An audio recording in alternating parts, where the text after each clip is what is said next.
1절에서 7절까지 말씀입니다.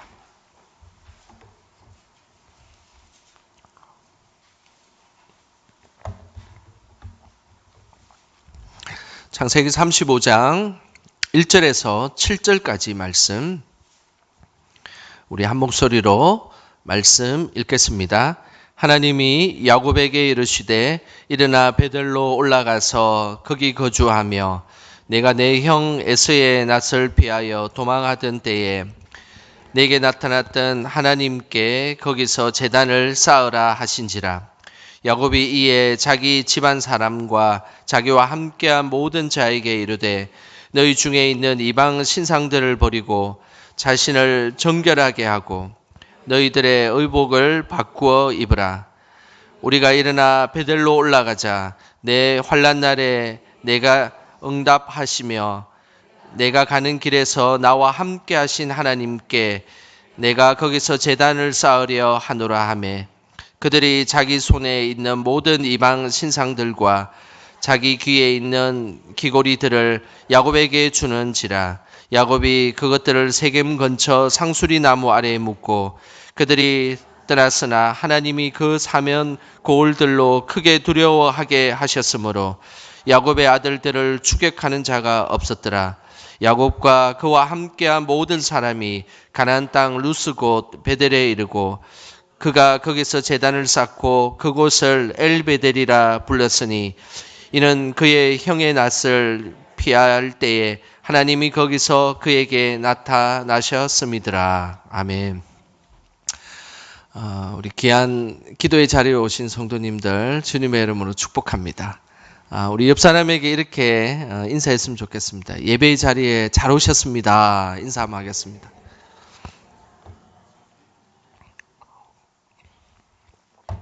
예,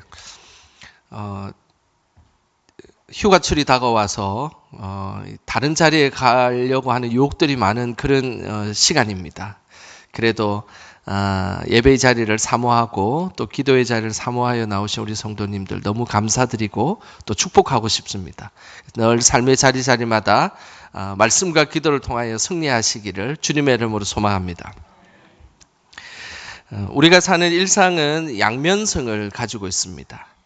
코로나와 같은 갑작스러운 일들이 생기면 평범한 우리의 일상이 매우 소중해집니다. 그래서 일상으로 빨리 돌아가고 싶어 하고, 그리고 최근에 코로나가 많이 생겨서 코로나로 힘들다가 일상으로 돌아가서 건강해졌다라는 소식을 들을 때마다 저는 참으로 기분이 좋기도 하고 감사가 절로 나옵니다. 하지만 일상이라는 것은 또 다른 측면이 있습니다. 우리에게 빼앗겼을 때 그것이 일상이 소중하지만 그러나 중요한 일을 잊어버리게 하는 것도 우리의 일상입니다.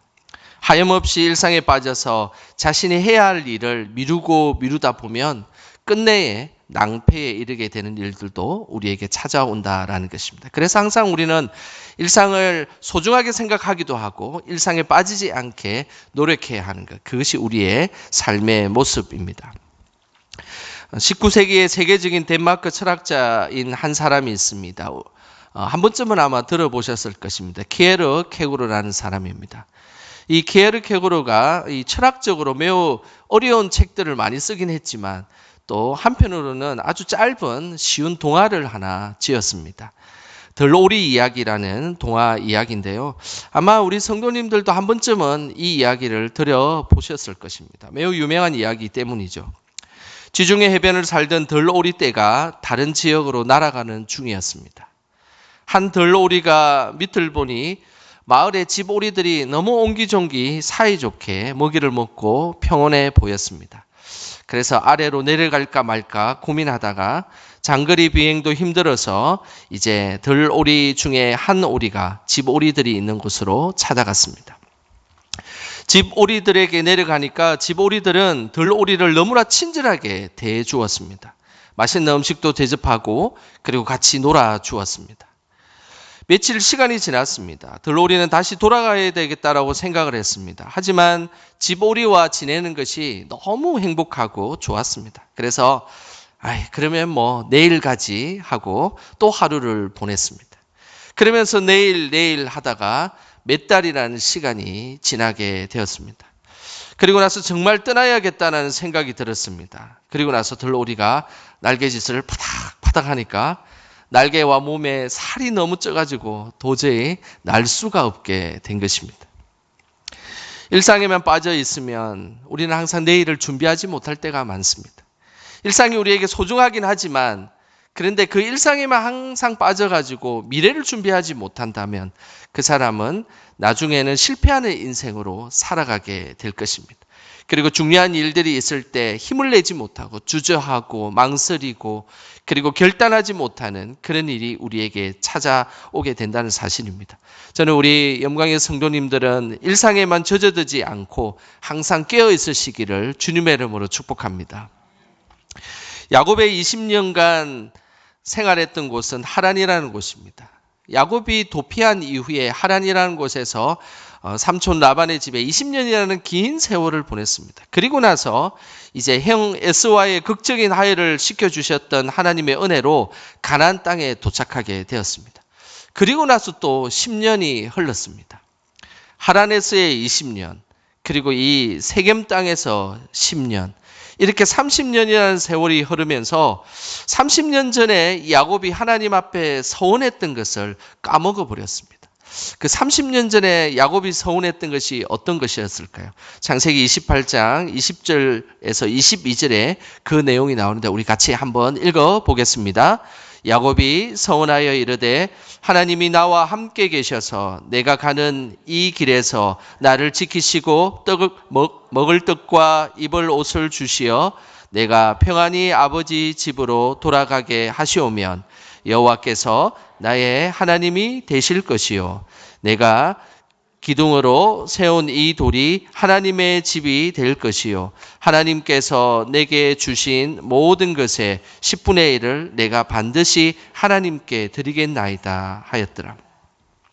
30년 전 아주 까마득한 그 30년 전에 야곱이 하란으로 도망갈 때였습니다. 그리고 나서 그때에 돌베개를 베고 잠을 자는데 하나님의 천사를 만나게 되고 그곳에 하나님의 임재를 경험한 후에 그곳의 이름을 베델이라 짓고 내가 이곳에서 이 야곱은 두 가지를 서운하였습니다. 그 첫 번째는 내가 하나님만을 섬기겠습니다. 여호와께서 나의 하나님이 되실 것입니다. 하나님만을 섬기겠다라는 야곱의 첫 번째 서원이 있었습니다. 그리고 나서 하나님께서 내게 주신 모든 것의 10분의 1을 내가 반드시 드리겠습니다. 하나님의 것을 내가 구분하여 드리겠습니다라는 것이 그 30년 전에 야곱이 했던 서원이었습니다. 하지만은 일상에 젖어서 30년이라는 세월이 지난 이후에 야곱은 자신의 서원을 까마득하게 잊어버렸다는 사실입니다. 야곱은 가나안 땅 세겜에 돌아와서 내가 하나님만을 섬기고 그리고 하나님의 것을 구분하여서 11조를 드리겠다라는 그 서원을 하나도 지키지 않고 그냥 잊어버리고 살았던 것입니다. 그냥 삶에 안주한 나머지 일상에 젖어들어서 정확하게 하나님의 그 예배를 드리지도 않고 그리고 이방 신상이 가득한 그곳에서 이방 신상을 자신의 집에 가져와서 그렇게 하나님을 예배하는 것인지 이방 신을 섬기는지 애매한 그런 중간에서 살았던 야곱이었습니다. 그리고 하나님에 대해서 물질을 바치지도 않았습니다. 어떤 서원도 이행하지 않았던 것입니다. 그런데 그때에 하나님은 일상에 빠져서 하나님과의 약속을 잊어버린 야곱에게 시련을 한 가지 주셨습니다. 오늘 읽었던 본문은 35장인데 34장에 이제 야곱의 가정에 매우 큰 시련이 하나가 도착했습니다. 그 시련은 바로 딸 디나가 세겜에 있는 원주민 추장 아들에게 성폭행을 당하는 일이었습니다. 그것이 그 한 성폭행으로 끝난 것이 아니라 디나의 오빠 시몬과 레위가 칼을 들고 가서 그 세겜의 족장들에 있는 남자들, 추장의 하몰 그리고 추장의 아들까지 모조리 다 죽여버리는 일이 벌어졌습니다. 근데 그것이 그 소문이 묻힌 것이 아니라 가나안 땅에 그 소문이 온통 다 퍼져버리게 된 것입니다. 야곱의 가족은 가나안 족속의 복수를 당할 수밖에 없는 위기에 처하게 되었습니다. 야곱의 가정이 멸망당할 위기에 처하게 되자 야곱은 어떤 것도 할 수 없이 그는 한탄하며 자신의 삶을 온전히 돌아보지 못하고 그냥 그렇게 주저앉아 있는 순간이었습니다. 그 순간에 야곱이 하나님을 찾기도 전에 하나님이 먼저 야곱에게 찾아왔습니다. 이 부분이 너무너무 중요한 부분입니다. 일상에 젖어서 아무것도 약속도 지키지 않았던 야곱, 그리고 가정에 어마어마한 일들이 벌어지고 이제 모든 가나안 땅이 이제 야곱 족속들을 다 죽일 것 같은 그 공포에 서 있는 그 순간에 하나님께서 야곱에게 찾아오셨다라는 사실입니다. 오늘 그 찾아온 그 야곱의 모습, 야곱의 가정에 찾아온 하나님의 모습이 오늘 1절에 그 내용이 그대로 나오고 있습니다. 우리 같이 1절 말씀 같이 함께 읽어보겠습니다. 하나님이 야곱에게 이르시되 일어나 베델로 올라가서 거기 거주하며 내가 내 형 에서의 낯을 피하여 도망하던 때에 내게 나타났던 하나님께 거기서 제단을 쌓아라 하신지라. 이 장면에서 매우 중요한 그 성경의 문구가 있습니다. 그것은 바로 1장 여기 35장 1절에 나오는 하나님이 야곱에게 이르시되라는 이 부분입니다.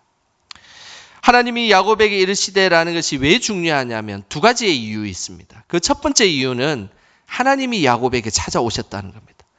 야곱이 하나님께 기도하여 야곱이 하나님께 부르짖어 이르되라고 성경은 기록하지 않습니다. 성경은 정확하게 하나님이 야곱에게 이르시되라는 겁니다. 이것은 하나님이 야곱에게 찾아오셨다라는 것입니다. 우리는 하나님과의 약속을 잊어버리고 우리는 일상에 빠져서 하나님을 찾지 않지만 그러나 우리에게 먼저 찾아오시는 분은 하나님이십니다. 우리가 일상에 빠져서 무엇을 해야 될지도 모르고 그리고 앞으로 미래에 대해서 생각지도 못하고 그리고 과거에 그렇게 내가 열심으로 다짐하고 기도하고 약속했던 것을 다 잊어버릴지라도 하나님 우리에게 찾아오어 주셔서 그것들을 다 기억나게 하시는 분, 그분이 우리의 하나님이심을 우리는 믿음으로 고백하시기를 소망합니다. 그 하나님의 모습은 바로 은혜이며 사랑인 것입니다. 예수님도 항상 그렇습니다. 우리는 항상 하나님 앞에 죄인이었고 그리고 연약한 존재였지만 예수님이 먼저 찾아오셔서 우리를 위해서 십자가에 못 박혀 돌아가 주시고 그리고 우리에게는 믿음이 하나도 없었지만 예수님을 믿는 믿음을 어느 순간에 주셔서 우리가 하나님을 믿고 있지 않습니까? 저도 삶을 돌아보면 참 제일 신기한 것이 그렇습니다. 제가 예수님을 믿겠다라고 뭔가 다짐하고 이런 것들도 정확하게 기억이 나지 않지만 저는 어느 순간 모태신앙으로 교회를 열심히 다니고 있다가 어느 날 알고 보니까 제가 예수님을 믿고 있고 그리고 또 기도하다 보니까 예수님을 인격적으로 만나게 됐다는 사실입니다. 저의 뭔가 노력과 저의 뭔가 하나님 앞에 나아가기 위한 뭔가를 한 것이 아니라 어느 순간 예수님은 저에게 살며시 찾아와 주셔가지고 나중에 저를 만나 주셨다는 사실입니다. 그것이 참 은혜이고 너무나 감사한 일이지 않겠습니까? 우리는 항상 우리가 힘들고 어려운 순간에 우리에게 찾아오시는 예수님을 만나시기를 소망합니다. 하나님은 항상 우리에게 찾아오십니다. 그래서 우리는 기억을 하지 못하고 우리는 다 잊어버리고 우리는 다 일상에 빠져서 아무것도 할 수 없을지라도 우리에게 찾아와 주셔서 우리를 만나 주시고 우리를 회복시켜 주시는 분, 그분이 우리의 예수님이시며 하나님이시며 성령님이십니다. 항상 이 성삼위 하나님을 믿음으로 고백하는 저희들이 되기를 주님의 이름으로 소망합니다. 오늘 이 하나님이 야곱에게 이르시되라는 이 문장에서 또 다른 중요한 사실이 있습니다. 그것은 하나님이 야곱이라고 불러주셨다라는 사실입니다. 오늘 이 읽었던 창세기 35장, 그 전에 창세기 32장에 야복강가에서 야곱과 밤을 새면서 씨름하는 장면이 나옵니다. 그 씨름하는 장면에 야곱에게 축복하는 장면이 나오는데 그때에 하나님께서 야곱에게 이런 축복을 하셨습니다. 창세기 32장 28절을 우리 같이 한번 읽어보겠습니다. 창세기 32장 28절 우리 다 같이 함께 읽겠습니다. 그가 이르되 내 이름을 다시는 야곱이라 부를 것이 아니요 이스라엘이라 부를 것이니 이는 내가 하나님과 및 사람들과 겨루어 이겼음이니라. 35장에 오늘 이 본문의 말씀 한참 이전에 32장에 야곱은 약복강가에서 하나님의 사자와 함께 씨름을 하면서 하나님을 만났던 그 장면이 있습니다. 그때에 하나님이 약속하신 것이 있는데 이제 내가 너를 야곱이라 안 부르고 이제 이스라엘이라 부를 것이라는 분명한 약속이 있었습니다. 근데 오늘 보니까 그 약속을 하나님이 하셨는데 35장에 보니까 하나님이 누구에게 이르시되라고 이야기하고 있습니까? 야곱에게 이르시되라고 말씀하고 있다는 사실입니다. 왜 그렇게 하셨을까? 야곱을 이스라엘이라 부르지 않고 왜 야곱의 그 실제적 이름을 하나님께서 불렀을까요? 그 이유는 야곱이 언약의 계승자로 살고 있지 않았기 때문입니다.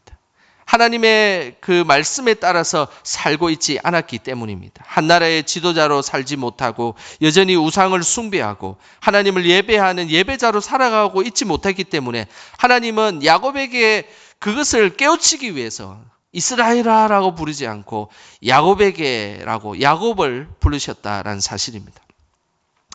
하나님은 분위기가 좋을 때 직분을 불러주십니다.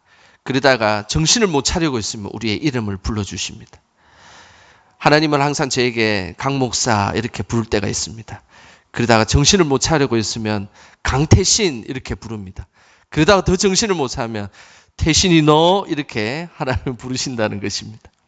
하나님 갑자기 우리의 이름을 부르지 않도록 여러분 항상 깨어 있으셔야 됩니다.